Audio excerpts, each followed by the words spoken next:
Sir हो गया। हो गया सर। सर हो गया। श्रुति और कौन कौन कौन बोल रहा है? ताहिर, सर ताहिर और श्रेया। श्रेया। सर मैं Sintu. I'm good. Okay, share करेगा कोई? सर हो गया सर। शेयर करो, ऐसे कैसे? बताओ। हम्म, श्रेया शेयर करोगी आप? सर मैं लैपटॉप से लॉगिन हूँ सर, फोन मेरा चार्ज नहीं है तो सर मैं शो नहीं कर सकती। चलो, और कौन था सेकंड? श्रेया की तो प्रॉब्लम ठीक है, चलो वो आज लैपटॉप से नहीं है। और लैपटॉप लैपटॉप से ही हूँ लेकिन कैसे सिलेक्ट करूंगा? सर फोटो खींच रहा हूँ। गुड। सर ग्रुप पे सेंड कर दे। ग्रुप पे सेंड कर दो, ओके सर। ये बेटर है। ग्रुप पे सेंड कर दो, तुम्हारे पास फ्यूचर में कभी देखना होगा ना तो तुम देख भी सकते हो वहां से, है ना।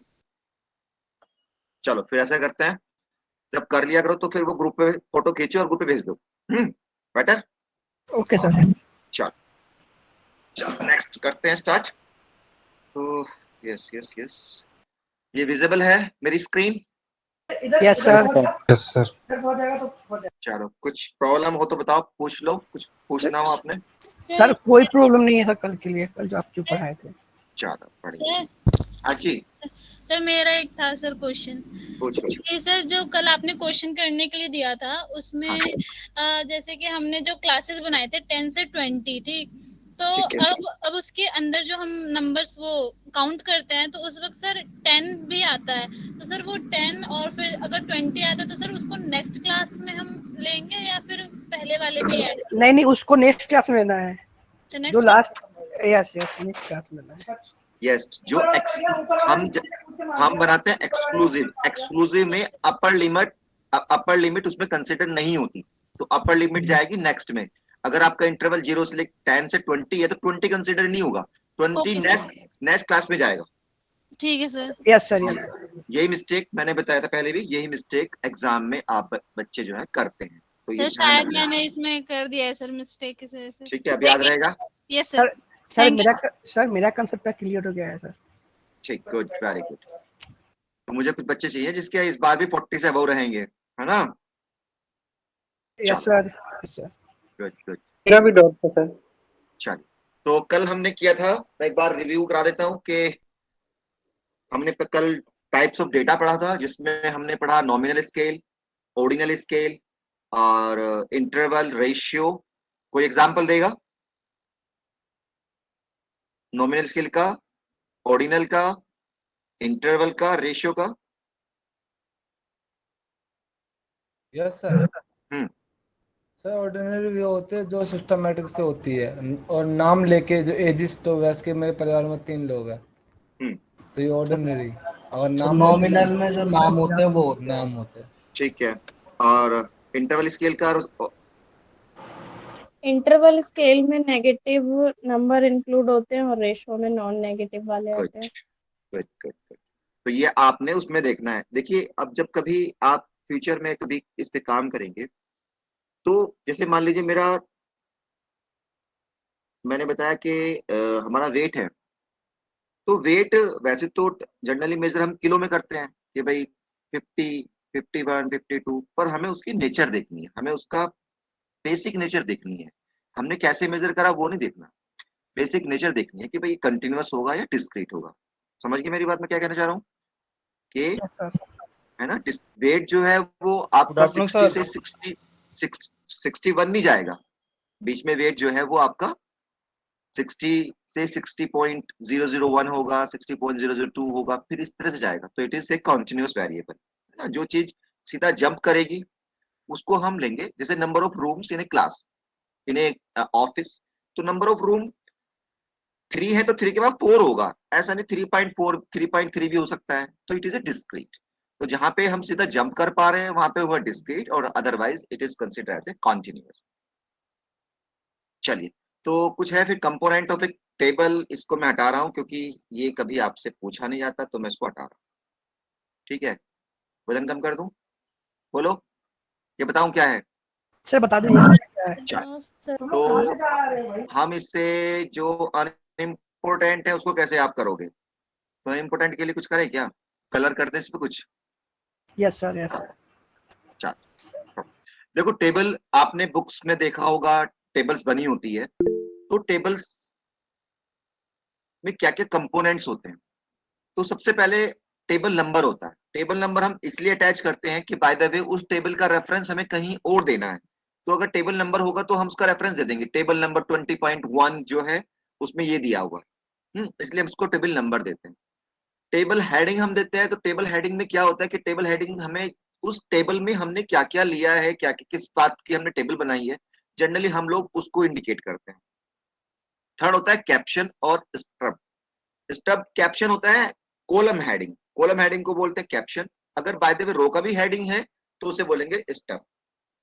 और जो body, this one is the caption, कि ये कॉलम के हेडिंग्स हैं, और this is the row heading, तो रो हेडिंग को बोलेंगे स्टब।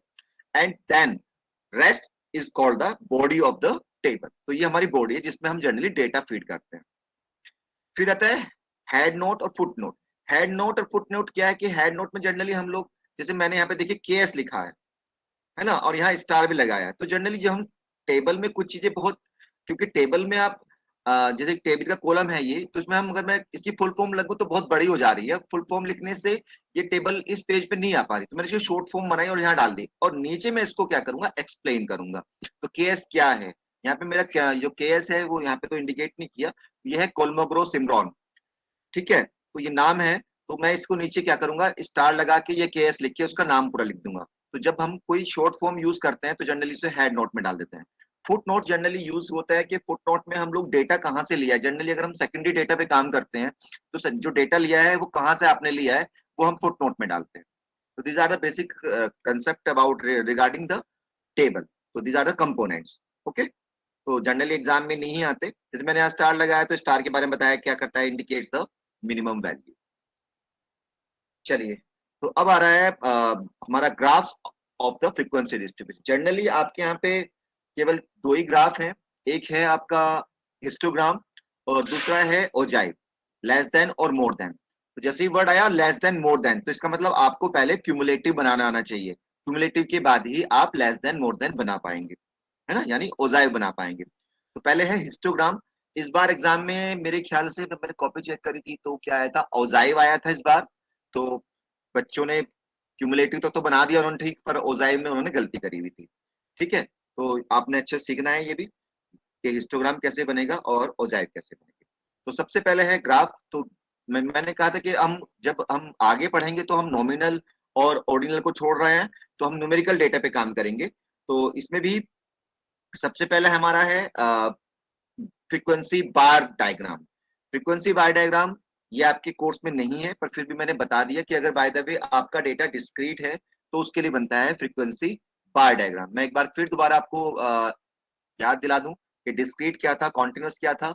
ये हमारी बनाई क्लास, और ये है फ्रीक्वेंसी। फ्रीक्वेंसी का हो या नंबर ऑफ स्टूडेंट जो भी है, जो हमने काउंट किया था फ्रीक्वेंसी। तो अगर हम क्लास ऐसे ले रहे हैं 0 1 2 3 4, और ये फ्रीक्वेंसी है इसकी 2 6 9 5 और 1, तो this distribution is called the continuous के डिस्क्रीट। बताएं कोई? डिस्क्रीट है ना, क्योंकि यहाँ पे जो वैल्यू है वो हमारे 0 1 2 3 है, तो डिस्क्रीट है। और दूसरा डेटा हमारा है कॉन्टिन्यूस। कॉन्टिन्यूस में क्या करना है कि इंटरवल 0 से लेके 10 कर दिया, फिर हमने 10 से लेके 20, 20 से लेके 30। तो दिस इज द कॉन्टिन्यूस, क्योंकि यहाँ पे जो हमारा स्केल है वो हमारा इंटरवल है, और इंटरवल में वेरिएबल कुछ भी वैल्यू ले सकता है, तो इसलिए इसको कहा हमने कॉन्टिन्यूस।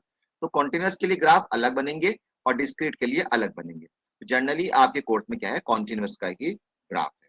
ओके, तो डिस्क्रीट के लिए है हमारा फ्रीक्वेंसी बार डायग्राम। तो फ्रीक्वेंसी बार डायग्राम बिल्कुल बहुत सिंपल है बनाना। कि हम क्या करते हैं, जब भी हम फ्रीक्वेंसी डायग्राम बनाएंगे, चाहे वो डिस्क्रीट हो चाहे कॉन्टिन्यूस हो, तो हम फ्रीक्वेंसी लेंगे वाई एक्सिस पे, और जो वेरिएबल है उसको लेंगे हम एक्स एक्सिस पे।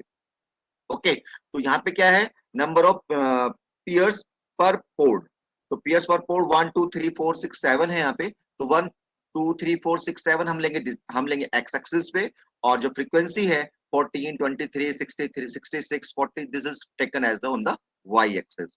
तो हम क्या करना है, एक बार हमने 1 पे बनाया, कितनी हाइट का बनाया, जितनी उसकी फ्रीक्वेंसी है, तो 14 फ्रीक्वेंसी है, तो 1 पे हमने फ्रीक्वेंसी 14 फ्रीक्वेंसी का बार बना दिया, 2 पे हमने 23 का बना दिया, 3 पे हमने इधर जो ये बार बनाने हैं, एक तो ये सेम विड्थ के बनाने हैं, सेम मोटाई के बनाने हैं, या हम इस पे खाली एक लाइन भी बना सकते थे। ये तो हमने इसको और अच्छा डेकोरेट करने के लिए इसकी विड्थ बढ़ा दी। अदरवाइज अगर आप इसको एक लाइन सिंपल लाइन बनाते, 1 पे 14 सेंटीमीटर बड़ी और 2 पे 23, तो this is also a frequency bar diagram. तो इसको थोड़ा सुंदर बनाने के लिए तो हम जो जितने बार बनाएंगे सब हम सेम विड्थ के बनाएंगे, और जो गैप देंगे वो भी हम जनरली सेम रखते हैं, तो यहाँ पे जो गैप होगा वो भी सेम होगा। ओके, तो ये आपके कोर्स में नहीं है, पर फिर भी मैंने बता दिया कि अगर बाय द वे जरूरत पड़ती है तो हम इसे कर लेंगे। चलिए, अब आता है हमारा डिस्क्रीट के कॉन्टिन्यूअस के लिए। तो कॉन्टिन्यूअस में क्या है, जो कॉन्टिन्यूअस है वो बनेगा, उसके लिए 2 ग्राफ आपके यहाँ पे है, हिस्टोग्राम एंड जनरली ओजाइव, पर एक ग्राफ मैंने और बनाया है, वो भी बहुत सिंपल है, तो उसको भी मैंने इंक्लूड कर लिया है, वो है हमारा फ्रीक्वेंसी पॉलीगन। तो पहला है हिस्टोग्राम। तो इसके लिए कुछ लिखा है यहाँ पे कि जो भी हम ग्राफ बनाएंगे उसके लिए सबसे पहले जो हमारा डेटा है वो होना चाहिए एक्सक्लूसिव फॉर्म का। अगर एक्सक्लूसिव नहीं है तो आप सबसे पहले इंक्लूसिव को एक्सक्लूसिव में चेंज करोगे, यानी आप यहाँ पे क्या करोगे, अगर आपका डेटा इस तरह से है 0 से लेके 9 और 9 यानी 10, 10 से लेके है 19 ना, और यहाँ पे 20, 20 से लेके 29 है। अगर इस तरह का डेटा है तो ये कौन सी फॉर्म का है, ये है इंक्लूसिव, यानी इसमें अपर लिमिट भी इंक्लूज करी गई है, क्योंकि ओके, तो इसके लिए ये ग्राफ सबसे पहले इस डेटा को हमें कन्वर्ट करना पड़ेगा एक्सक्लूसिव में, यानी अपर लिमिट और लोअर लिमिट आपकी सेम होनी चाहिए। और इसको करने के लिए क्या करते हैं, हम जो इसका डिफरेंस है वो हम लोअर लिमिट से सब्ट्रैक्ट कर देंगे और अपर लिमिट में हम ऐड कर देंगे, तो this convert in the exclusive. तो यहाँ पे ये लिख दिया है। चलिए, हिस्टोग्राम 2 तरह का है, जनरली इक्वल और अनइक्वल। आपके जनरली तो आपके यहाँ पे जो है इक्वल वाला आता है, अगर अनइक्वल है तो उसके लिए थोड़ा सा मॉडिफिकेशन हम लोग करेंगे। कैसे करेंगे वो हम सीखेंगे। इक्वल का मतलब क्या है, जो आपकी क्लासेस हैं वो इक्वल विथ की हैं। इक्वल विथ मतलब कि जो भी इंटरवल आपने बनाए हैं वो सेम विथ के बनाए हैं, तो this is the equal class interval. चलिए मैं एक बात दिखाता हूँ आपको। तो जैसे हमने यहाँ बनाया 0 से लेके 10 and then 10 to 20, 20 to 30, so what is the width of the first class? 10, 10. Second 10, 20, width पूछ रहे हैं भाई। width क्या होता है, the difference of the upper limit lower limit। अब बताओ, width of the second class 40 to 10, 10 and third class 10, 10, so they yeah these class of the same width, ठीक है, इक्वल सबकी width की क्या है, जो width है वो सबकी सेम है। तो इसके लिए कैसे Yes, sir. बनाना है, इसके लिए भी सेम रूल है कि हमें फ्रीक्वेंसी, तो जितने भी आप ग्राफ बनाएंगे frequency, we will take the frequency on the Y axis and the value of the variable, चाहे वो डिस्क्रीट हो चाहे वो कॉन्टिन्यूअस हो, ऑन द एक्स एक्सिस। चलिए तो बनाते हैं इसका। तो कैसे बनेगा ग्राफ, एक एग्जांपल ले लेते हैं। एग्जांपल है हमारे पास, यहाँ पे देखें इसका विड्थ कितना है, 0 से 10, 10, 10 से 20, 10, 20, 30, 10, 10, 10, 10, 10, 10, तो 10, 10 है। चलिए तो क्या करेंगे, पहले सबसे पहले हम जो हमारा एक्स एक्सिस है उस पर मार्क कर लेते हैं 0 से लेके 10, तो 0, 10, 20, 30, 40, 50, 60, 70 एंड 80 मार्क कर लिया। अब हमें क्या करना है, 0 से लेके 10 की फ्रीक्वेंसी कितना है,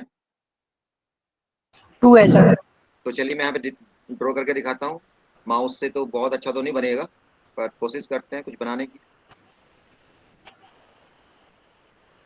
फ्रीक्वेंसी कहाँ तक जा रही है, 18 तक जा रही है। तो Yes, मैं sir. 2 का ले लें, 2, Yes, sir. 4, 6, 8, 20, 10, 12, 14, गया बात है ना, ये 0, yes, ये 10, ये 20 20, है ना, 20, 30, 40, यस। 40. चलिए तो हमारा है 0 से लेके 10, फ्रीक्वेंसी कितनी है, 2 है सर।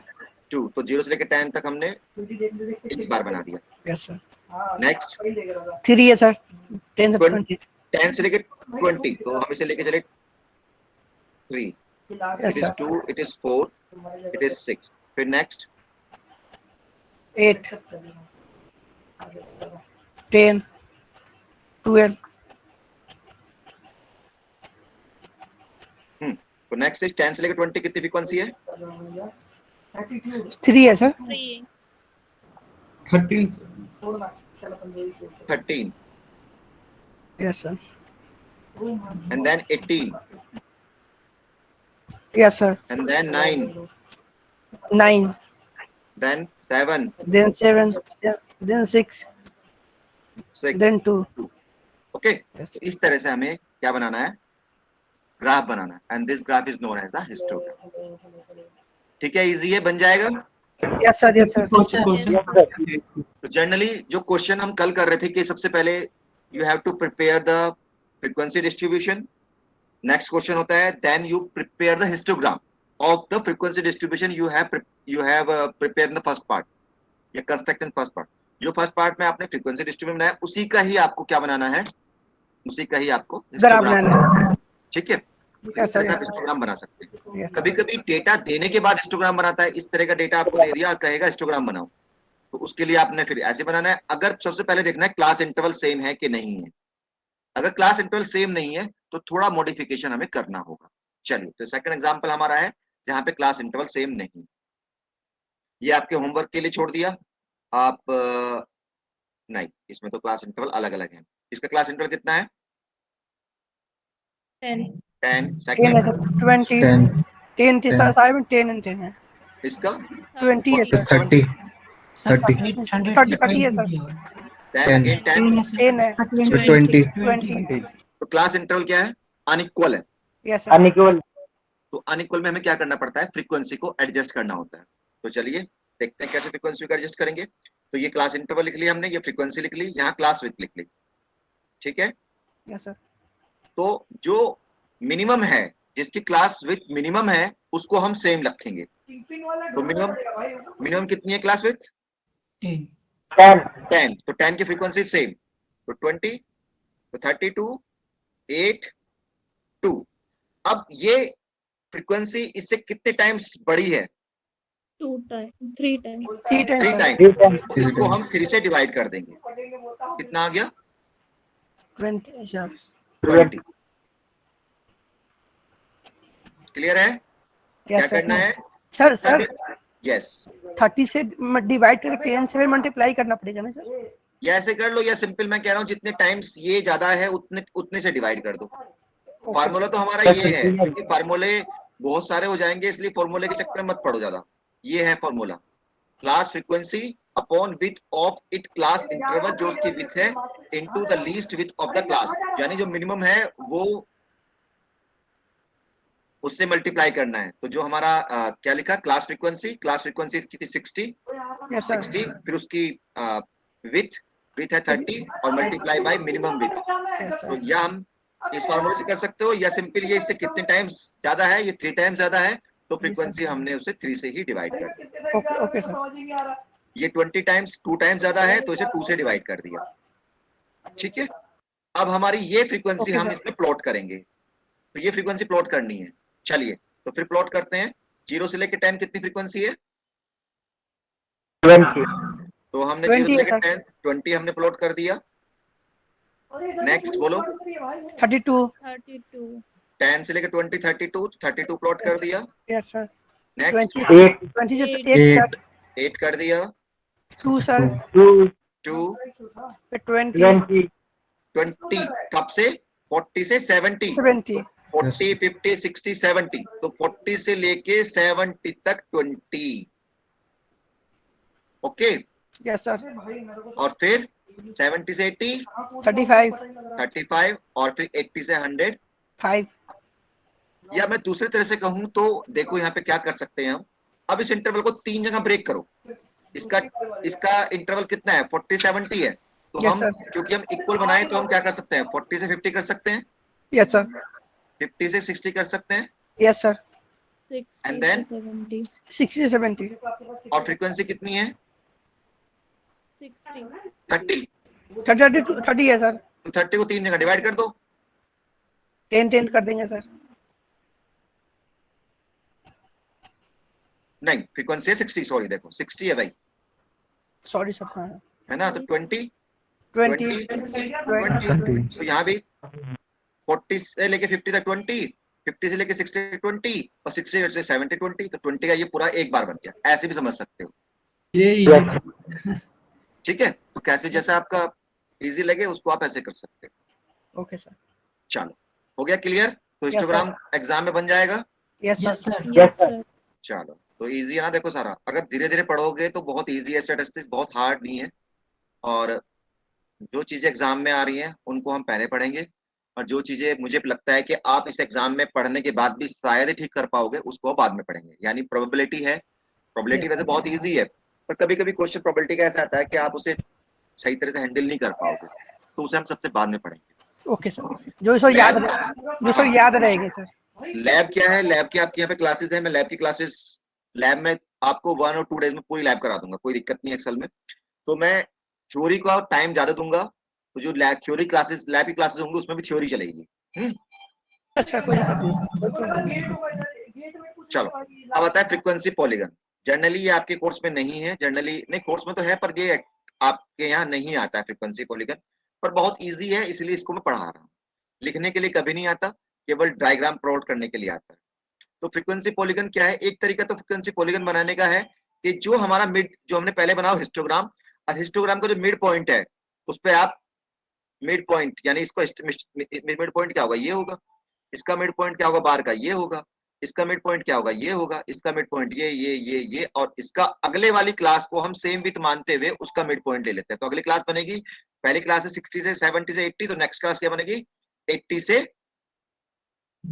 90, 90। और 90 सर। उसका मिड पॉइंट बनेगा ये। ऐसे ही लोअर साइड में चलो, तो 0 से लेके 10, तो इससे नेक्स्ट पहली क्लास क्या होती, 0 से लेके -10, तो उसका मिड पॉइंट क्या बैठता, ये बैठता। तो हम क्या करेंगे, एक पहले और एक बाद में क्लास ले लेते हैं, यानी कुल मिला के हमें जो ये ग्राफ बना है या ये जो हमने, इनको हम क्या करेंगे, जॉइंट कर देंगे। अब इसको हमें एक्स एक्सिस से मिलाना पड़ेगा, तो हम यहाँ पे आकर रुक गए। तो एक्स एक्सिस से कैसे मिले, तो हम नेक्स्ट क्लास मानते हुए कि उसकी विथ 0 है, उसको इधर ऐड कर जोड़ देते हैं एक्स एक्सिस से, और इसको इधर जोड़ देते हैं। क्योंकि अगर आपको इसका एरिया निकालोगे, तो यहाँ से करा, यहाँ पे करा, मिड पॉइंट मान लो यहाँ पे ऐसे बनाया आपने, तो अगर आपने इसका ऐसे करोगे तो इसका एरिया कैसे निकालोगे, जब तक वो एक्स एक्सिस पे आके नहीं मिलने की तब तक आप इसका एरिया नहीं निकाल सकते। इसलिए क्या करते हैं, हम इसको एक्स एक्सिस से मिला देते हैं। और एक्स एक्सिस से कैसे मिलाएंगे हम, जो हमारी पहली लास्ट क्लास है उसी विथ की क्लास को नेक्स्ट मानते हुए उसका मिड पॉइंट ले लेंगे। तो पहली लास्ट क्लास कितनी है, 70 से 80, तो नेक्स्ट क्लास क्या मानेंगे हम, 80 से 90 मान लेंगे, जिसकी फ्रीक्वेंसी हम मान लेते हैं 0। ऐसे ही यहाँ पे जो हमारी क्लास है वो 0 से 10 है, तो उससे पहली क्लास क्या होगी, 0 से -10 होगी, तो उसका मिड पॉइंट बना देंगे। तो सर एक क्वेश्चन है सर। हाँ जी सर जैसे इसमें सारे ग्राफ्स तो ऐसे 62 ऐसे यूनिफॉर्म विड्थ के हैं, क्या है, अभी यूनिफॉर्म विड्थ के हैं सर सारे ग्राफ्स। जैसे मान लीजिए अगर अगर कोई होता 50 to 70 एक होता ग्राफ बार, और उसके बाद 70 to 80 होता, तो लास्ट के विड्थ के अकॉर्डिंग हम लोग डालेंगे ना, मतलब उसके बाद वाला का। आपकी आवाज एक तो क्रैक हो रही है, बोलो दोबारा बताओ। सर अभी आ रही है क्या सर? सर मेरा क्वेश्चन ये है कि अगर अगर यूनिफॉर्म विड्थ के बार्स नहीं होते। आप चले गई आपकी आवाज। सर अभी ऑडिबल हूं मैं? हेलो, चलो मुझे फोन करके पूछ लेना। ओके सर सर इनका मतलब है सर, जैसे ये बार जो बार की जो विड्थ है 10 to 20, 20 to 30, 30 to 40, इसकी जो विड्थ है वो सब में सेम है। लेकिन बाई चांस अगर एक में जैसे 60 to 70 ना होके 60 to 72 होती और 72 किसी को to समझ आई 80 भाई, होती। मुझे बता दो, कोई समझ आई तो किसी को। सर ये कहना चाह रहे हैं अगर जो बार की विड्थ है वो यूनिफॉर्म नहीं होगी तो उस केस में क्या होगा? क्लास इंटरवल मतलब सेम नहीं हुआ तो। Hello sir. किसी को समझ आया तो मुझे बता दें प्लीज। मुझे सर क्लास इंटरवल ना सेम नहीं होना चाहिए, अगर सेम नहीं होता जैसे 60 to 72 हो जाता तो फिर मुझे आप फोन पे बात कर लीजिए फिर, ठीक है।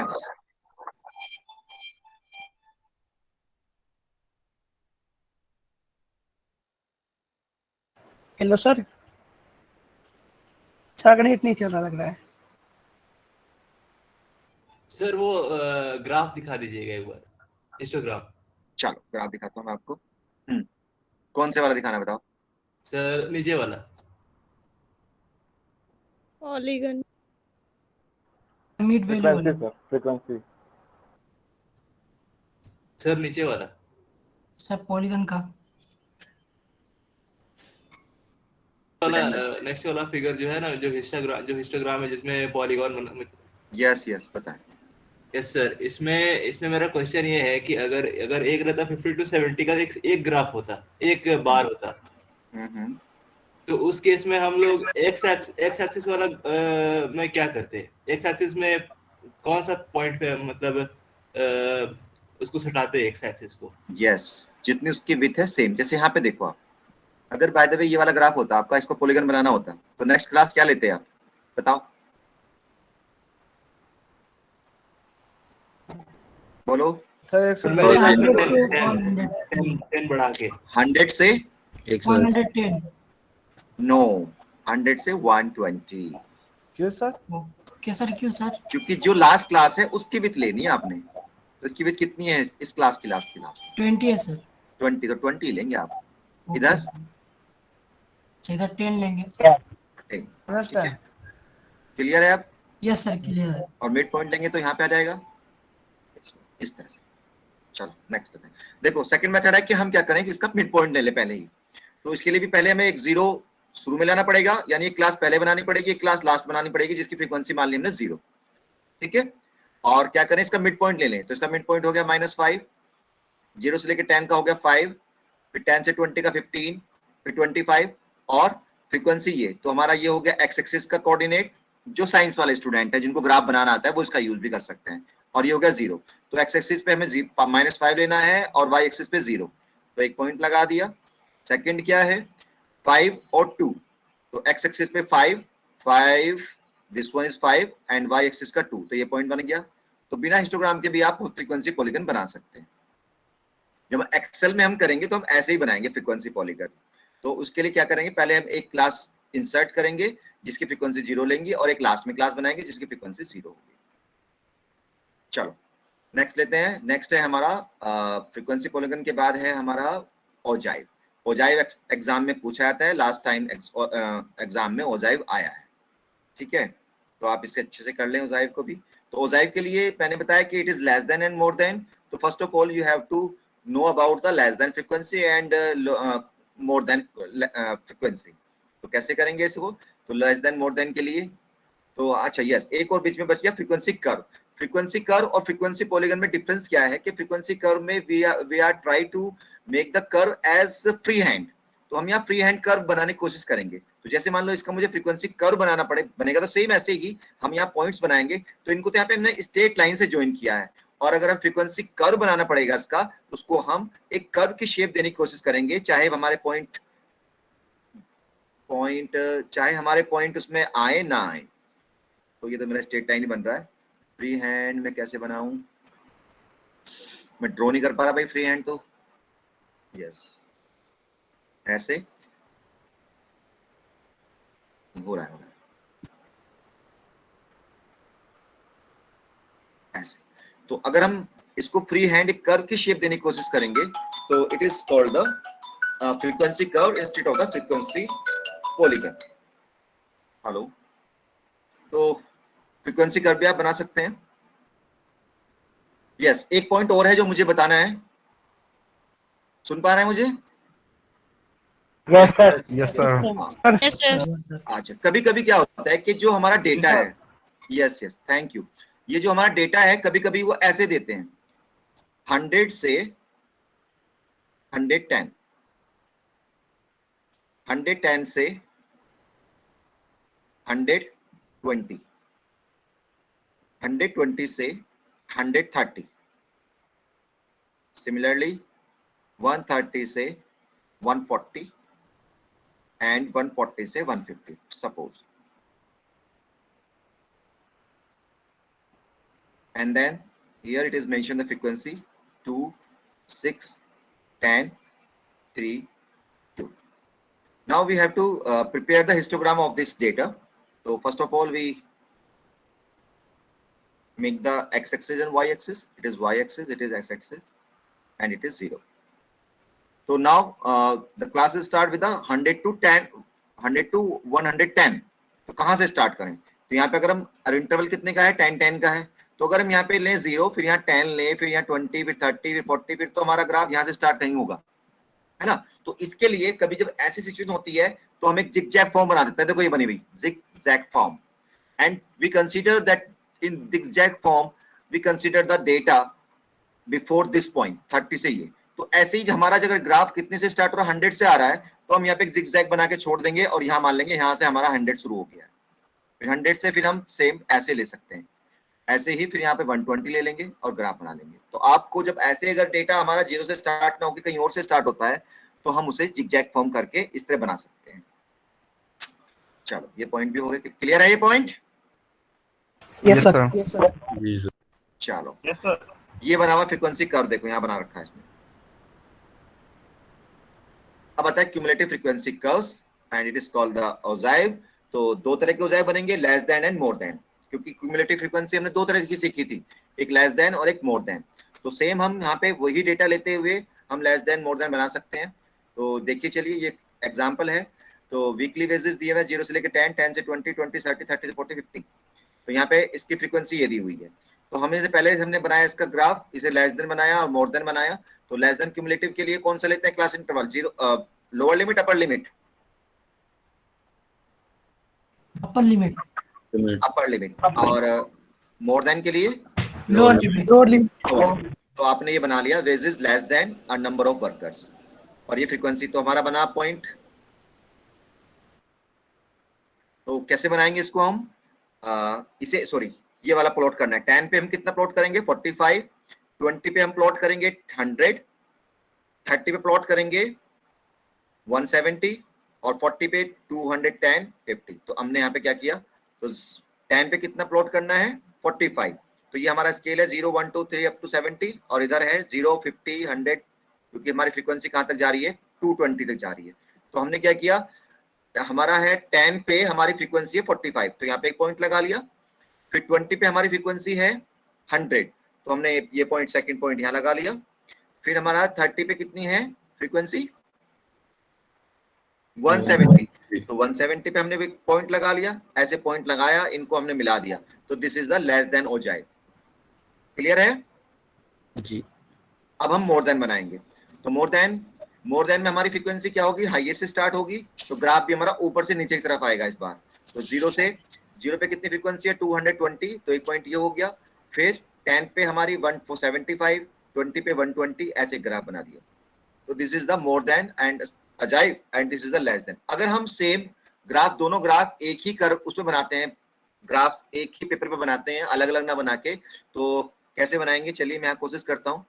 तो 20 ये हमारा पहला पॉइंट लगा। सेकंड है हमारा 10 पे 175, तो 175 लगभग यहाँ बैठेगा, तो ये हमारा हो गया 10। थर्ड है 20 पे हमारा है 120, तो 20 हमारा ये है, तो 120 लगभग यहाँ के आसपास बैठेगा। फिर हमारा है 30 पे हमारा है 30 पे है 50, तो 30 हमारा ये रहा और 50 हमारा ये रहा, ये बना। फिर हमारा है 40 पे 10, 40 पे हमारा 10 लगभग यहाँ पे आएगा, और 50 पे है 0, तो दिस वन। तो हम यहाँ पे ऐसे स्ट्रेट लाइन से मिलाएंगे इसको, दिस पॉइंट, दिस, ओहो, दिस एंड देन दिस और दिस। जहां पे ये कर्व कट कर रहे हैं एक दूसरे को, वहां से एक परपेंडिकुलर अगर हम डाल देते हैं, तो ये लगभग 21 के आसपास बैठ रहा है। तो this is called the median. This is called what is it is called median. तो we can find out median with the help of ogives. तो हम उससे मीडियन निकाल सकते हैं। ये क्वेश्चन भी लास्ट टाइम आया था। बच्चे क्या करते हैं, यहाँ पे फॉर्मूला लगाते हैं मीडियन निकालने का। उसने ये नहीं कहा कि आपको मीडियन फॉर्मूले से निकालना है, उसने कहा है मीडियन आपको किससे निकालना है, ग्राफ से निकालना है। तो वहां पे उनका आंसर तो ठीक था जो फॉर्मूले से किया, पर आंसर नंबर मिला 0, क्योंकि उसने आपसे फॉर्मूले से नहीं कहा, उसने कहा है कि आप ग्राफ से निकालो, जो आपने less than more than ogive बनाए हुए हैं उसकी हेल्प से आप मीडियन निकालो। ओके तो यहाँ पे आपको इस तरह मीडियन निकलेगा, जहां पे दोनों कर्व हमारे कट करेंगे वहां से हम एक परपेंडिकुलर एक्स एक्सिस पे डालेंगे। कुछ ने करने की कोशिश भी की पर उन्होंने ये पॉइंट पढ़ लिया और कह दिया 100 हमारा मीडियन है। 100 तो फ्रीक्वेंसी है भाई, मीडियन हमारा क्या होगा, जो हमारा वेरिएबल होता है वो मीन मीडियन मोड वो होता है। तो हम क्या करेंगे, एक्स एक्सिस पे परपेंडिकुलर डालेंगे। ओके तो ये होगा हमारा मीडियन। मैं इसका कुछ देखता हूँ आगे, जब मीडियन पढ़ाऊंगा तो तब इसका ग्राफ वहां भी डाल देंगे जिससे आपको याद रहे, क्योंकि यहाँ पे ग्राफ नहीं बनाया हुआ इसका। हाँ जी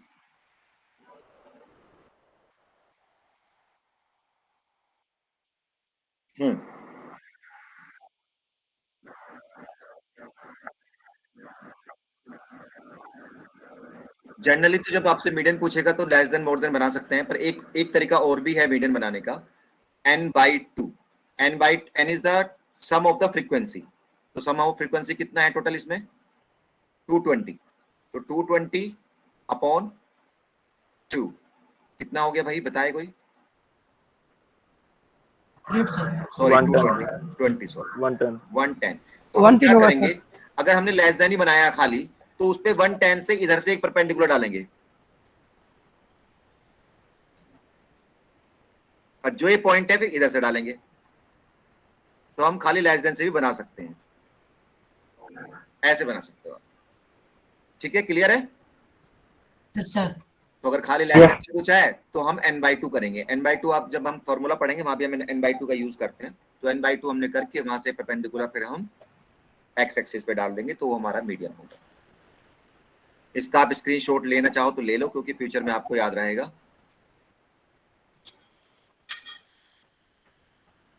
मीडियन।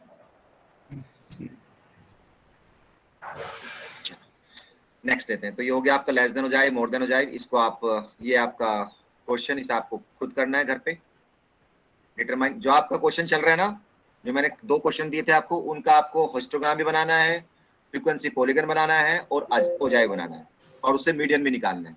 ठीक है, ये आपके लिए होमवर्क कर लेंगे सर। ये एग्जांपल 10 का है। एक बार क्वेश्चन और समझा दीजिए।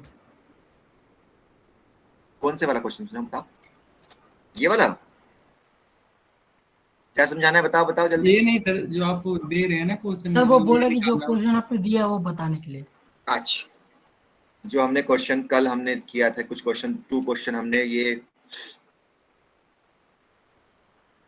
क्वेश्चन, एक तो ये है एग्जांपल नंबर 11, ठीक है, और एक ये है। इन दोनों का आपने कल होमवर्क किया था, आपने इसका फ्रीक्वेंसी डिस्ट्रीब्यूशन बनाया था। तो now you have to prepare the histogram, frequency polygon and then ogive, and you have to find out the median of the ogive. Clear है? बताइए और बताऊं कुछ? Okay sir. क्लियर है। चलो देखिए, फ्रीक्वेंसी जो हमने फ्रीक्वेंसी बार डायग्राम बनाया था उसमें तो ये ग्राफ जो बार्स हैं ये थोड़े सेपरेट होते हैं, और क्योंकि जो हमारा हिस्टोग्राम है वो कॉन्टिन्यूअस के लिए बन रहा है, तो कॉन्टिन्यूअस का मतलब है कि बार जो है एडजेसेंट होते चलेंगे, मिलते चलेंगे एक दूसरे से, ऐसा नहीं उसमें बीच में गैप रहेगा।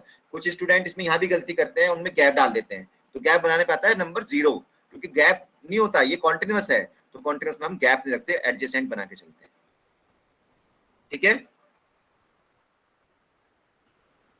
ठीक है सर। हिस्टोग्राम की हेल्प से हम we can find out the mode. ठीक है, हिस्टोग्राम की हेल्प से हम मोड निकालते हैं। वो कैसे निकलेगा भाई, देखिए यहाँ पे हिस्टोग्राम बना है, इसका इस कॉर्नर को हम जो नेक्स्ट क्लास है उसके कॉर्नर से मिला देते हैं,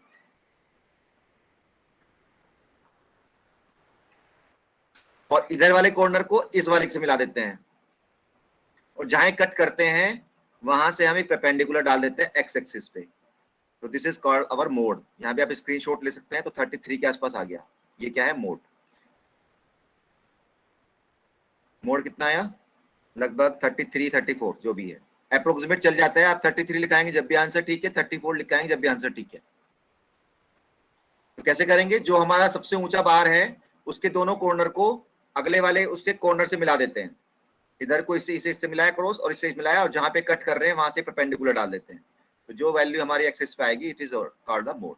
तो मोड को हम हिस्टोग्राम की हेल्प से निकालते हैं, और मीडियन को हम ओजाइव की हेल्प से निकाल सकते हैं ग्राफिकली, पर मीडियन हमारा ग्राफिकली नहीं निकलता है।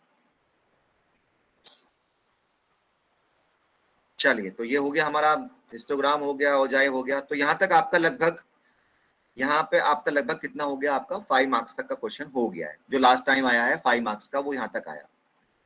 एक ग्राफ और है जिसे बोलते हैं पाई डायग्राम, ये भी आपके कोर्स में नहीं है पर बहुत इजी था, तो मैंने कभी कभी, क्योंकि एग्जामिनर कभी आपके यहाँ जो क्वेश्चन पेपर बनाएंगे जरूरी नहीं वो हर बार सिलेबस देखते हैं, और पाई डायग्राम बहुत फेमस डायग्राम है, इसलिए इसको मैंने बता दिया कैसे कर सकते हैं। तो पाई डायग्राम बनाने के लिए क्या होता है कि ये बनता है कैटेगोरिकल डेटा का, और कैटेगोरिकल डेटा का बनाने के लिए ये मान लीजिए ये आपका ग्राफ है, ये डेटा है आपका, तो ये क्या है पहले मैं समझाता हूँ ये डेटा क्या है। Represent the following data of the utilization of 100 paisa of income by XYZ company in the year 2009 to 10। Item head manufacturing expenses, salaries of the employ, selling and distribution expenses, interest charged, advertisement और excise duty और taxation. चलो इसको नहीं जाके हम 10 लेते हैं, 10 आपको बिल्कुल क्लियर हो जाएगा। Draw a pie diagram to represent the expenditure of 100 over different budget heads in a given family. देखिए हमारे पास जो इनकम होती है हम उसको जनरली कहाँ कहाँ खर्च करते हैं उसके ऊपर हमें ग्राफ बनाना है। तो ये आइटम है हमारा, फूड पे हम 25 अगर हमारी 100 रुपए की इनकम है तो हम 25 फूड पे खर्च कर रहे हैं, क्लॉथिंग पे हम 15 कर रहे हैं, एजुकेशन पे 20 कर रहे हैं, ट्रांसपोर्ट पे 10 कर रहे हैं, आउटिंग पे 10 कर रहे हैं, मिसलेनियस में 5 और सेविंग में 15। मिसलेनियस मतलब हर चीज तो हम इसमें इंक्लूड नहीं कर सकते, तो जनरली हम एक कैटेगरी बनाते हैं मिसलेनियस। मिसलेनियस में जान लो, मान लो कौन सा आ सकता है, फ्यूल पे यहाँ ट्रांसपोर्ट तो लिया है, फ्यूल पे नहीं लिया है, फ्यूल वाला है इसके अंदर तो यहाँ चला गया, रेंट वाला यहाँ पे नहीं आया तो रेंट वाला हम मिसलेनियस में डाल सकते हैं। तो इस एक कॉलम बनाते हैं जो इसके अलावा होगा वो मिसलेनियस चला गया। तो जनरली हम यहाँ पे कैटेगरीज दी हुई हैं और बाय नेम है, तो कौन सा डेटा है ये, discrete, continuous, nominal, ordinal, ratio, interval.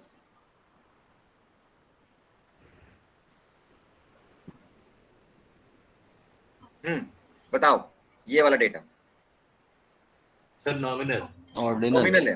तो जनरली नॉमिनल के लिए हम डायग्राम बनाते हैं और फ्रीक्वेंसी डिस्ट्रीब्यूशन के लिए हम हिस्टोग्राम, ओजाई वगैरह ये बनाते हैं। तो इसको बनाने के लिए जब भी हमें अगर जो एक्सपेंडिचर है हमारा अगर वो टोटल दे दिया आपको, टोटल मतलब सारी चीज इंक्लूड कर ली जितना भी जहां जहां हम एक्सपेंडिचर कर रहे हैं, तो for that we draw the pie diagram. उसके लिए पाई डायग्राम बहुत सारे हैं, pie diagram, bar diagram, square diagram, circle diagram, pictogram, है ना, कार्टोग्राम, तो बहुत सारे डायग्राम्स हैं।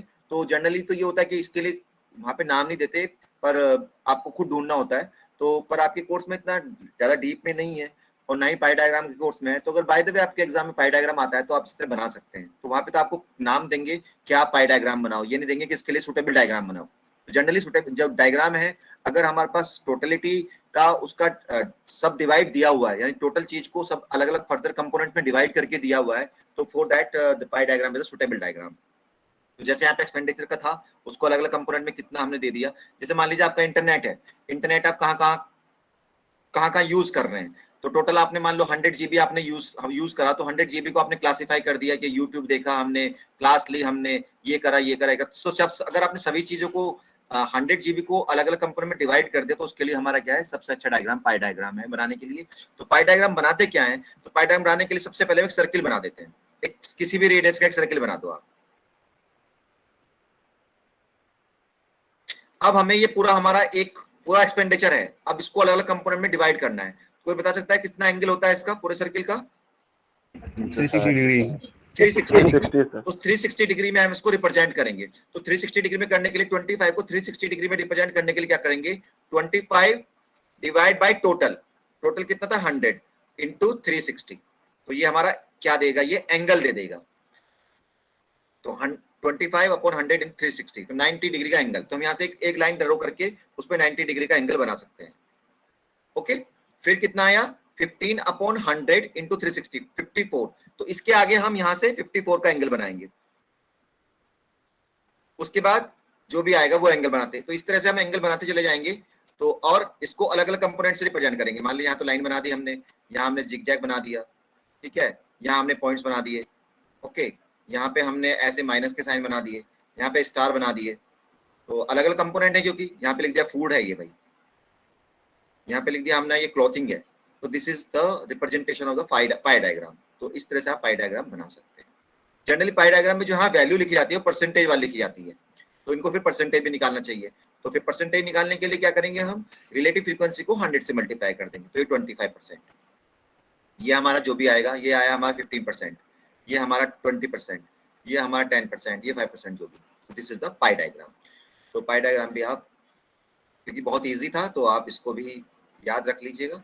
वैसे एग्जाम में कभी आज तक आपके आए पाई डायग्राम नहीं आया, तो आप देख लीजिएगा, आपको अच्छा लगे तो याद कर मतलब बनाना सीख लीजिएगा, अदरवाइज आप इसे छोड़ सकते हैं। इजी था, मैंने इसलिए इसको आपको बता दिया। चलिए नेक्स्ट लेते हैं हम। ये हमारा ग्राफिकल रिप्रेजेंटेशन खत्म हो गया है, तो अब लेते हैं mean, median, mode and this is called the measure of central tendency. Measure of central tendency, देखिए अब हमने डेटा तो कलेक्ट कर लिया, और डेटा जो हमारी डेफिनेशन थी वो क्या थी, सबसे पहले कलेक्शन, उसके बाद टेबुलेशन, उसके बाद प्रेजेंटेशन, ये डेटा को किस तरह प्रेजेंट कर सकते हैं, फिर एनालिसिस एंड देन इंटरप्रिटेशन। तो प्रेजेंट के लिए हमने ग्राफिकल मेथड यूज किया कि ग्राफिकल से हम डेटा को इस तरह प्रेजेंट करते हैं। ग्राफिकल मेथड हम इसलिए यूज करते हैं कि उसे कॉमन मैन भी इजीली समझ पाता है। जैसे आपने देखते हो क्रिकेट मैच आप देखते हैं, तो क्रिकेट मैच में बार बार बीच बीच में ग्राफ भी बना देते हैं, जिससे वो क्लियर, हमें मतलब डेटा देखने की जरूरत नहीं पड़ती, हम क्लियर पता चल जाता है कि भाई इस ओवर में सबसे ज्यादा रन आए हैं। आप बाहर देख के बता सकते हो कि हाँ इस ओवर में सबसे ज्यादा रन आए। तो वो ग्राफिकली मेथड क्या है, एक वो याद, अगर हम उसको कहें कि अगर आपको एक सिंपल डेटा में दे दूं और एक ग्राफ आपको बना के दे दूं, तो graph is more memorable than the data. ठीक है, तो ये ग्राफ के बेनिफिट्स हैं कि ग्राफ को हम ज्यादा टाइम तक याद कर सकते हैं, उसकी हमें पिक्चर ज्यादा देर तक याद रहती है, डेटा हम भूल जाते हैं जनरली, और एक क्विक में हम पूरा डेटा की स्टडी कर लेते हैं। पर अगर बाय द वे कुछ सिचुएशन ऐसी होती है, अगर हमें मान लो दो ग्रुप की कंपैरिजन करना होता है, तो हम we can not do that with the help of the graph. तो for that we have to require some numerical fact, and for that we use the measure of central tendency, dispersion, correlation, जो आप आगे पढ़ने वाले हैं। तो सबसे पहले अगर मान लो मुझे दो ग्राफ हैं, दो डेटा मेरे पास है, मैंने उसकी फ्रीक्वेंसी टेबल बना ली, उनकी कंपैरिजन करना चाहता हूं, तो हम कैसे क्या क्या प्रॉब्लम्स हम फेस करेंगे। चलिए, तो मैं एक सिंपल डेटा ले रहा हूं। तो डेटा है मेरा 0 से लेकर 10, मान लेते हैं ये एक स्टडी सेंटर है जहाँ पे बच्चों के मार्क्स दिए हुए हैं, 0 से लेकर 50 तक पेपर है, उसमें 0 से लेकर 50 तक मार्क्स हैं। तो ये स्टडी सेंटर है, यहाँ पे भी हमने क्लास इंटरवल बनाया।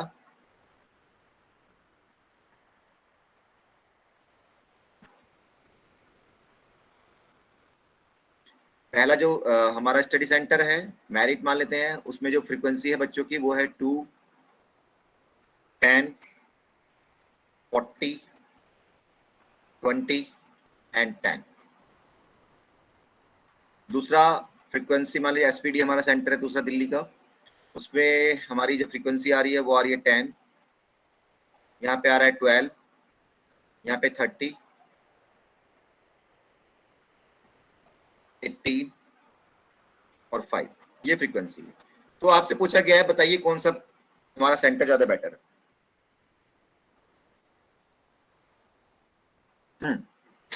तो बता सकते हैं आप क्या? देखिए, अगर हम इस क्लास की कंपैरिजन करें तो इस क्लास में तो इसकी 10 फ्रीक्वेंसी है, यहाँ पे 2 फ्रीक्वेंसी है, और ये क्या है 0 से लेकर 10, इसका मतलब ये वाला सेंटर तो बेकार है। इसकी बात करें, यहाँ पे 20 आ रही है। ठीक है, तो अलग अलग क्लास की हम कंपैरिजन कर पा रहे हैं, पर ओवरऑल कंपैरिजन हम नहीं कर पा रहे। तो for that we require a single value जो पूरे डेटा को रिप्रेजेंट करे। तो अगर मैं एक डेटा आपको दिखाऊं, कोई भी मान लीजिए रॉ डेटा, इसे बोलते हैं जो हम डेटा कलेक्ट करते हैं, it is also called the raw data. तो बिना फ्रीक्वेंसी के उसे बोलते हैं रॉ डेटा। तो कोई मान लीजिए रॉ डेटा मैं आपको दिखाऊं, ये मेरा रॉ डेटा है, और मैं कहूं कि इस डेटा को आप किसी एक सिंगल वैल्यू से रिप्रेजेंट करो, तो कौन सी वैल्यू ऐसी होगी जो उस पूरे डेटा को रिप्रेजेंट करे? मीन। पर वैसे कौन सी वैल्यू होगी? मिडिल मोस्ट वैल्यू और मीडियन नहीं, ये तो मीडियन तो वैसा आ गया आपका। इसी डेटा में से कोई ऐसी वैल्यू जो सबसे अच्छा रिप्रेजेंटेटिव हो इस डेटा का। तो जनरली हम इसके बारे में ये कहते हैं कि वो वैल्यू जिसके आसपास सारी वैल्यू लाई कर रही हो, this is the most representative value of the data. तो वो वैल्यू जिसके आसपास सारी वैल्यू हों, तो अगर आप देख रहे हो तो मुझे जहां तक लग रहा है इसके आसपास सारी 50 के आसपास ही सारी वैल्यू 55, 52 ज्यादातर मोस्ट वैल्यू क्या है वो 50 के आसपास लग रही हैं।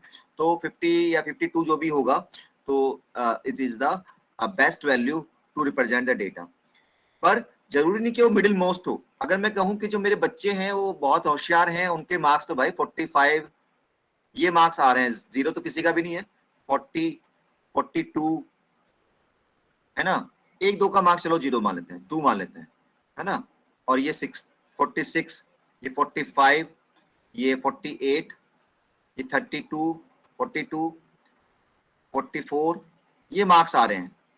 तो at that time that value is not at lie middle, जरूरी मिडिल में लाई करेगी, तो वो वैल्यू जिसके आसपास सारी वैल्यू कंसीडर कर रही हूँ, तो मान लेते हैं वो 43 है। तो जरूरी नहीं कि वो सेंटर में ही हो। तो that value is known as the, we find that value with the help of the measure of central tendency। तो measure central tendency क्योंकि हमें ग्राफिकली हम लोग या टेबल की हेल्प से हम सारा कंपैरिजन नहीं कर पा रहे थे, तो हमें एक ऐसी वैल्यू चाहिए थी जो हमारा टोटल डेटा को रिप्रेजेंट कर सके। तो with the help of the central tendency we can find out that value. और they are the 4 method of finding the that value जो रिप्रेजेंट करे पूरे डेटा को। वो है अर्थमेटिक मीन, मीन और एवरेज। जनरली अर्थमेटिक मीन पूरा नाम है, लोग इसे मीन ही बोलते हैं और एवरेज ही बोलते हैं। दूसरा है median, mode, geometric mean and harmonic mean. पर आपके कोर्स में मीन, मीडियन, मोड है, ये आपके कोर्स में नहीं है तो इसको हम हटा देते हैं। तो मीन, मीडियन, मोड। तो आप डेटा को रिप्रेजेंट करने के लिए तो आप मीन निकाल सकते हैं या मीडियन निकाल सकते हैं या मोड निकाल सकते हैं। तो हम 3 मेथड पढ़ेंगे यहाँ पे, mean, median, mode. Generally exam में 2 मार्क्स का क्वेश्चन इन तीनों के ऊपर बेस्ड होता है, जनरली 2 मार्क्स का, ओनली 2 मार्क्स, ठीक है, क्योंकि ये भी समझ लो ABCD है स्टैटिस्टिक्स की। अब इन तीनों में से क्या मेथड है, कैसे इनको फाइंड आउट करते हैं ये हम सीखेंगे, और कौन सा मेथड सबसे अच्छा माना जाएगा। तो उसके लिए है properties of a good average. तो पहले मैं पढ़ा देता हूं, फिर आएंगे प्रॉपर्टी के ऊपर, ठीक है। तो पहले मीन क्या है बताइए, मीन तो आप जानते हैं, मीन क्या था? एवरेज। एवरेज एवरेज तो आप बता दे, मीन को कैसे फाइंड आउट करते हैं?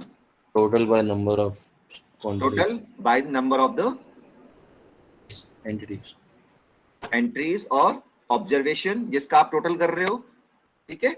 तो mean can be defined as the ratio of the sum of all the observation divide by the number of observation. ये तो होगा इसकी डेफिनेशन, जो फॉर्मूला है उसी को डेफिनेशन के रूप में हमने दे दिया। अब जब हम डील कर रहे थे डेटा की, तो 3 डेटा हमारे पास थे। सबसे पहले था रॉ डेटा जो हमारा डेटा कलेक्ट हुआ, उसके बाद था डिस्क्रीट डेटा, उसके बाद था हमारा कॉन्टिन्यूअस डेटा। तो तीनों के लिए अलग अलग फॉर्मूले हैं, तो हम तीनों के लिए फॉर्मूले पढ़ेंगे। तो पहले है रॉ डेटा मतलब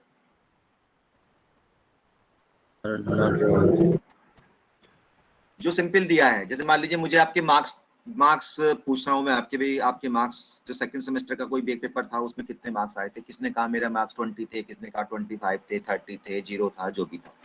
तो this is the raw data और कॉल्ड द अनग्रुप डेटा, क्योंकि हम जब फ्रीक्वेंसी के साथ लिखते हैं तो वो बन जाता है ग्रुप कर दिया हमने, उसकी अलग अलग क्लासेस बना ली, 0 से लेकर 10, 10 से लेकर 20, तो दीज आर द क्लासेस। तो it is called the group data, या हम 1, 2, 3, 4 ऐसे भी ग्रुप कर सकते हैं। तो these discrete and continuous are called the group data, और without frequency it is called the raw data. तो पहला हमारा क्या है, अगर हमारे पास अनग्रुप डेटा हो यानी रॉ डेटा हो, उसका फॉर्मूला क्या है? उसका फॉर्मूला वही है जो आप लोगों ने बताया है कि हम सबको ऐड करेंगे divide by the number of observation. तो ऐड करने के लिए हम इस सिंबॉलिकली ऐसे भी लिख सकते हैं, समेशन। आर्ट साइड वालों को पता है समेशन? कोई है आर्ट साइड का बच्चा आपके पास ग्रुप में हमारे यहाँ?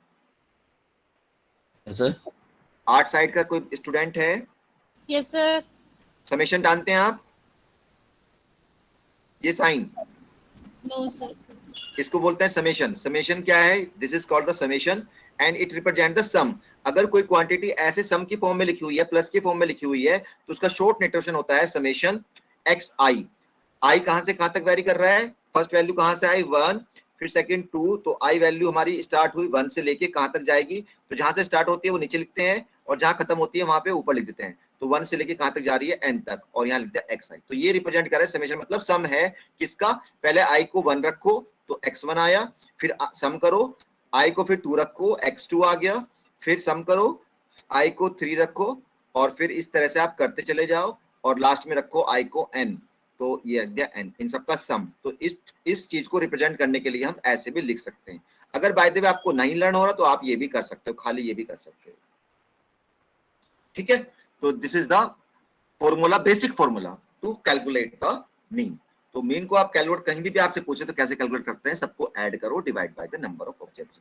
मीन हम आगे फ्यूचर में भी यूज करेंगे, आप जब कोरिलेशन निकालोगे तब भी मीन यूज करोगे, आप रिग्रेशन पढ़ोगे, टाइम सीरीज पढ़ोगे, यानी कुछ भी करना है आगे, मीन बहुत यूज होगा। मीन, मीडियन और मोड हम लेस यूज करते हैं जनरली। मीडियन और मोड काम तो आपको जब हम सेंट्रल टेंडेंसी खत्म करेंगे यहीं पे हमारा काम खत्म हो जाएगा, पर मीन आगे तक कैरी होगा। तो पहला है, तो अगर अनग्रुप डेटा है तो मीन हम ऐसे निकाल सकते हैं। अब है डिस्क्रीट डेटा। डिस्क्रीट डेटा मतलब आपको क्लासेस दी हुई है और उनकी फ्रीक्वेंसी दी हुई है। अगर ऐसे है तो हम उसको कैसे फाइंड आउट करेंगे?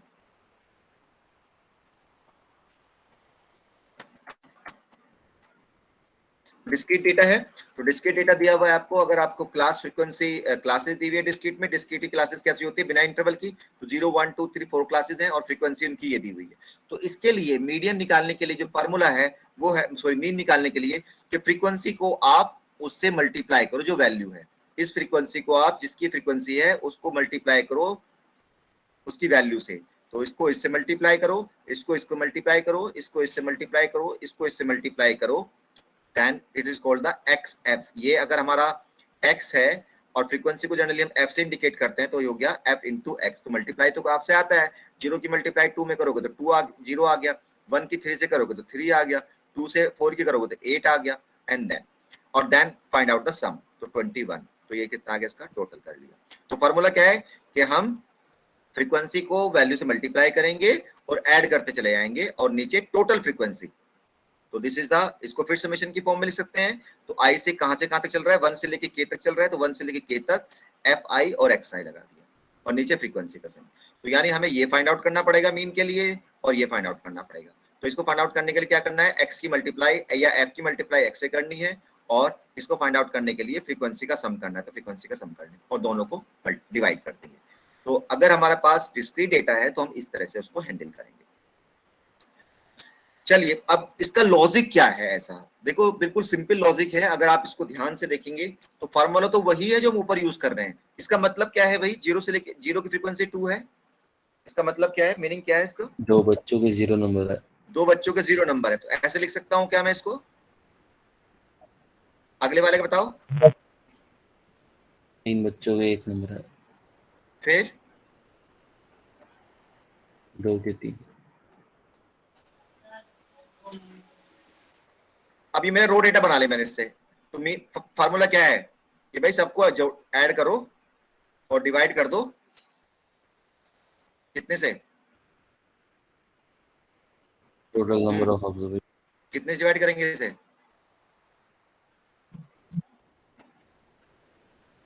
हेलो 12।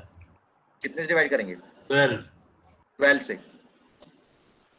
अब इनको ऐड कर रहे हैं हम, तो ऐड करके भी कर सकते हो। तो ये ऐड, अब देखो ऐड अगर आपको 1 या 20 20 20 ऐड करना है 10 बार तो आप क्या करोगे, 20 into 10 कर दोगे ना, है ना। तो ऐसे हमने यहाँ पे किया कि 1 1 को ऐड करना था, 0 0 को 2 बार ऐड करना था, तो हम इसको क्या लिख सकते हैं, 0 into 1 भी कर सकते हैं। अब 1 को मुझे 3 टाइम्स ऐड करना था तो 1 into 3 भी लिख सकता हूँ मैं इसको। 2 को मुझे 4 बार ऐड करना था तो 2 into 4। तो क्या बन गया, ये तो फॉर्मूला वही बनता आ रहा है। देखो यहाँ पे देखो, ये फॉर्मूला तो ये बनता आ रहा है, फ्रीक्वेंसी से मल्टीप्लाई कर रहे हैं। तो ये फ्रीक्वेंसी, ये जो डेटा, ये हमारा ये जो हमारा फॉर्मूला आया है वो इस तरह से हमने इसको ड्राइव किया है। चलो, तो अगर आपका डेटा डिस्क्रीट है तो आप इसको उसकी फ्रीक्वेंसी से मल्टीप्लाई करके आप उसे डिवाइड कर सकते हैं, तो आपका ये फॉर्मूला बन जाएगा। अगर कॉन्टिन्यूअस डेटा है तो कॉन्टिन्यूअस में तो भाई ये है, तो कॉन्टिन्यूअस के डेटा के लिए सबसे पहले हमें मिड पॉइंट निकालना पड़ेगा। क्या निकालना पड़ेगा पहले, मिड पॉइंट। मिड पॉइंट, तो मिड पॉइंट कितना होगा 0 से लेके 10 का, मिड पॉइंट होता है कि इन दोनों को ऐड करो डिवाइड बाय 2, यानी मीन तो निकाल रहे हो आप, इससे 2 वैल्यू है इनका डिवाइड करके मीन निकाल लो। तो ये मिड पॉइंट आ गया 50। नेक्स्ट का मिड पॉइंट क्या आया, 150। अब ये बन गया आपका, अगर मैं इस शब्द को भूल जाऊं यहाँ से, खाली इसी डेटा को देखूं तो बन गया आपका डिस्क्रीट। तो डिस्क्रीट का जो फॉर्मूला लगा था वही यहाँ पे लगाएंगे। यानी हम क्या करेंगे, वैल्यू ऑफ वेरिएबल को फ्रीक्वेंसी से मल्टीप्लाई कर देंगे। 150 को हम मल्टीप्लाई कर देंगे 3 से, 250 को 5 से और 350 को 2 से, और ऐड करके डिवाइड कर देंगे। तो कुल मिला के कॉन्टिन्यूअस का कोई अलग फार्मूला नहीं है, बस कॉन्टिन्यूअस में हमें मिड पॉइंट निकालना है और मिड पॉइंट को हम x मानते हुए उसकी फ्रीक्वेंसी से मल्टीप्लाई करते हुए सम कर देंगे। तो जो आपका हम अब शुरू से लेते हैं, जो हमारा क्वेश्चन लास्ट टाइम आया था उसमें था सबसे पहले रॉ डेटा दिया हुआ था, उसका कहा पहले फ्रीक्वेंसी क्वांटम फ्रीक्वेंसी डिस्ट्रीब्यूशन बनाओ, उसके बाद उसका कहा मीन निकालो, जो आपने ये बनाया इसका मीन निकालो। तो 0 से लेके आपने 10 से लेके 20 आपने टैली मार्क से आपने इसका डिस्ट्रीब्यूशन बना लिया और फिर कहा इसका मीन निकालो। तो मीन निकालने के लिए तो जैसे मैं बनाता हूँ, ये बना लो, सपोज हमने ऐसे बना लिया, ये 5 आ गया, ये 3, ये 2 आ गया। तो ये आप फर्स्ट पार्ट में बनाया, 2 मार्क्स का, तो ये दे दिया। अब का इसका मीन निकालो। तो मीन निकालने के लिए क्या करना पड़ेगा, तो मिड पॉइंट लेना पड़ेगा क्योंकि कॉन्टिन्यूअस है। तो मिड पॉइंट को हमने x से इंटरवल, यहाँ लिख दिया हमने इंटरवल और यहाँ लिख दिया फ्रीक्वेंसी और ये ले लिया x। तो x क्या होगा इसका मिड पॉइंट, तो इसका मिड पॉइंट कितना है 5, इसका मिड पॉइंट 10 + 20 30 का मिड पॉइंट हो गया 15, ये हो गया 25 और ये हो गया आपका 35। अब क्या करना है, ये x हो गया, ये f हो गया, इनकी मल्टीप्लाई करनी है। तो एक कॉलम और बनाना पड़ेगा। तो कॉलम बनाया, मैं इधर बना देता हूं, x × f। तो क्या होगा x × f, 2 × 5 10 हो गया, 5 × 15 कितना हुआ 3 × 25, इनका टोटल कर लिया 230 और डिवाइड बाय फ्रीक्वेंसी का सम। फ्रीक्वेंसी का सम कितना है 5 7, तो 230 डिवाइड बाय 12, जो आ गया आपका वो आंसर आ जाएगा। देखिए बीसीए में इतनी हालत खराब है बच्चों की कि उनसे मीन भी निकालना नहीं आता, जबकि मीन जो है इसकी इनिशियल स्टेज है स्टैटिस्टिक को सीखने के लिए। ठीक है, तो मीन तो आपको कहीं ना कहीं किसी ना किसी क्वेश्चन में निकालना पड़ेगा ही, चाहे वो रॉ डेटा का निकालना पड़े, चाहे वो कॉन्टिन्यूअस का निकालना पड़े। तो इसका फार्मूला तो आपको याद 100% होना ही चाहिए। चलिए क्लियर है।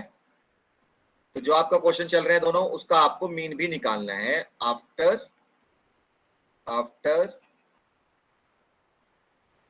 Constructing the continuous frequency distribution. Continuous frequency distribution बनाएंगे। इसमें शॉर्टकट मेथड भी है, पर शॉर्टकट मेथड में आप लोगों को इसलिए नहीं बता रहा हूं क्योंकि शॉर्टकट मेथड में स्टूडेंट क्या करते हैं, मिस्टेक कर देते हैं। तो बेटर है आपके पास कैलकुलेटर अलाउ होगा तो आपको थोड़ी मेहनत ज्यादा करनी पड़ेगी पर गलती नहीं होगी, इसलिए शॉर्टकट के चक्कर मत पड़ना। सिंपल यही वाला मेथड यूज करो जो मैं बता रहा हूँ। ये मैंने एग्जांपल दे रखे हैं, तो इसका मीन निकालना है। तो ये क्या है, कौन सा डेटा है, रॉ डेटा, फिर कॉन्टिन्यूअस डेटा या डिस्क्रीट डेटा, बताओ। रॉ डेटा है ना, तो इसका तो सिंपल ही है कि ऐड करो डिवाइड कर दो। ये कौन सा डेटा है, डिस्क्रीट डिस्क्रीट बताओ। डिस्क्रीट डेटा है सर।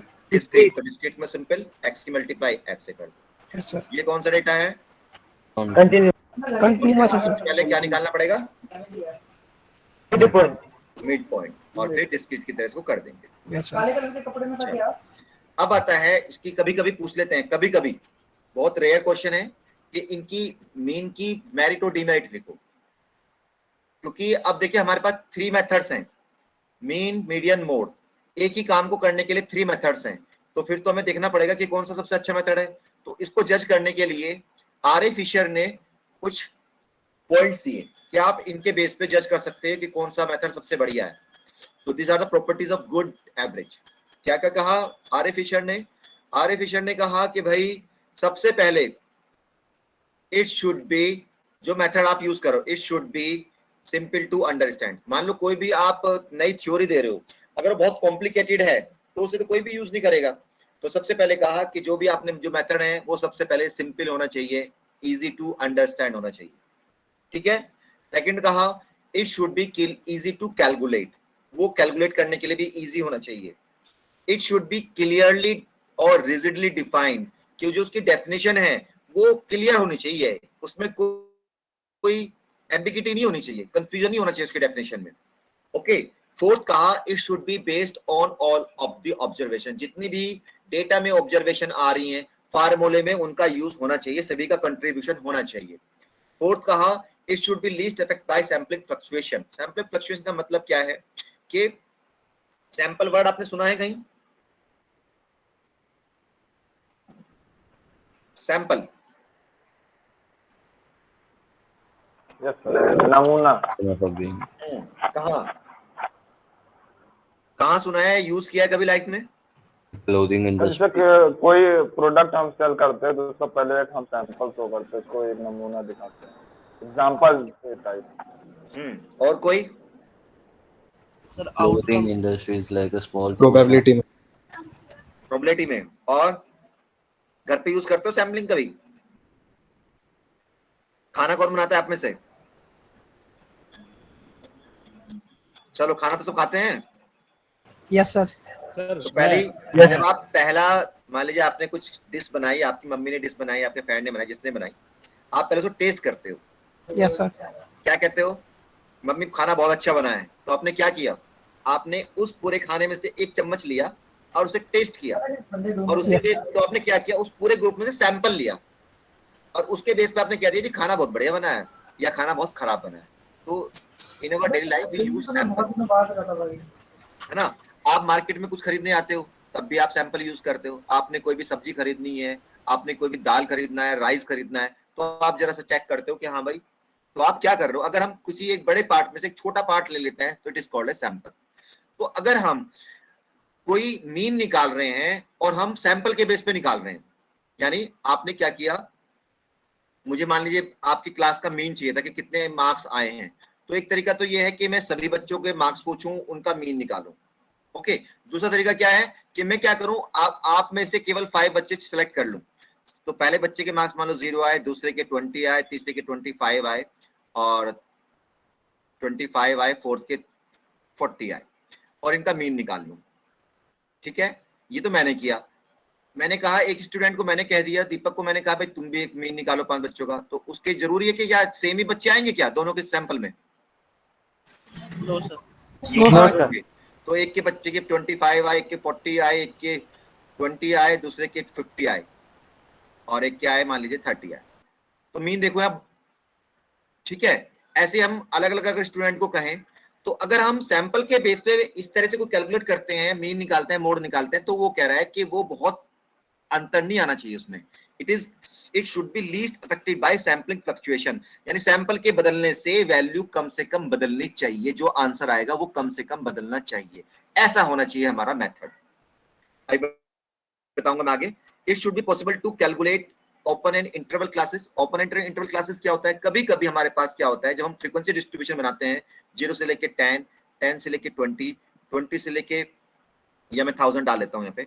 मान लीजिए मेरा इनकम का सर्वे है और मैंने यहाँ पे ये इंटरवल बनाए 0 से लेके 1000 का, और 1000 से लेके 2000 का, 2000 से लेके मेरा बना 3000, और 3000 से मेरा बना 4000, ऐसे बना चला गया। तो यहाँ पे मैंने देखा फ्रीक्वेंसी बहुत कम आ रही है। एक बंदा मिला जिसकी इनकम, मंथली इनकम 1000 से 2003 तक मान लीजिए 2 इनकम आए, और जब मैं यहाँ पहुंचा 5000 से 6000, तो वहां पे मेरा डेटा बढ़ना शुरू हो गया, हाँ 20 आए। तो कभी कभी जब बहुत सारी क्लासेस की फ्रीक्वेंसी बहुत कम होती है, तो हम उसको क्या करते हैं, हम लिख देते हैं बिलो 5000। तो बिलो 5000 सारे आ गए हैं, तो हम यहाँ पे क्या कर देते हैं, इसको ओपन कर दिया, दिस कॉल्ड द ओपन, क्योंकि इसकी लोअर लिमिट नहीं पता, हमें बिलो का मतलब नहीं पता कितना है। तो कभी कभी, और कभी कभी अबव कर देते हैं। मान लीजिए हम सैलरी पहुंच गए 1 लाख तक, 1 लाख से ऊपर देखा हमने बहुत कम हमें मिल रहा है, तो हम करते हैं अबव 1 लाख। तो अब अबव 1 लाख में हम सारे जो बाकी बचे जिसकी